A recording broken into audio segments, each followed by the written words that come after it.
Welcome to Infran news tube. మీకు తెలుసా సముద్రంలో బ్రిడ్జెస్ ఎలా కడతారో?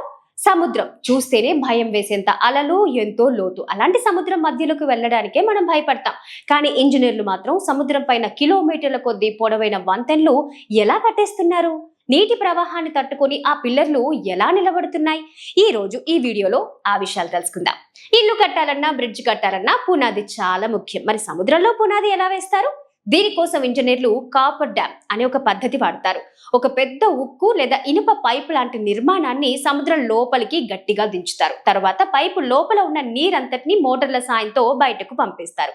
ఇప్పుడు ఆ పైపు లోపల పొడి నేల తయారవుతుంది. ఇప్పుడు అక్కడ ఇంజనీర్లు హ్యాపీగా సిమెంట్, కాంక్రీట్ తో పిల్లర్ పునాది నిర్మిస్తారు. సో ఫర్ ఎగ్జాంపుల్ ప్రజెంట్ మనం జరుగుతున్న పోలవరం కాపర్ డ్యామ్ పనులను ఒకసారి పరిశీలించితే మనకు ఆ విషయం ఇట్టే అర్థమైపోతుంది.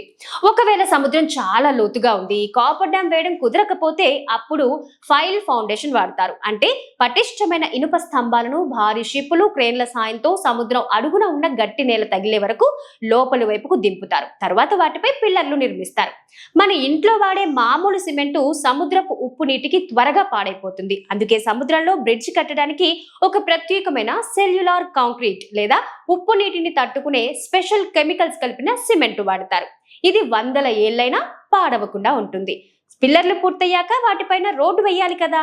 సముద్రం మధ్యలో నిలబడి సిమెంట్ కలపడం కష్టం. అందుకే బ్రిడ్జి పైన పెద్ద పెద్ద రోడ్డు బ్లాకులు భూమి పైన ముందే తయారు చేసి వీటిని భారీ షిప్ల ద్వారా సముద్రంలోకి తీసుకెళ్లి పెద్ద క్రేన్ల సాయంతో పిల్లర్ల పైన ఒక పజిల్ లాగా అమరుస్తారు.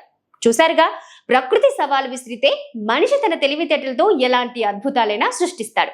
సో ఇలాంటి మరిన్ని ఇంట్రెస్టింగ్ వీడియోస్ కోసం stay tune to Infran news tube.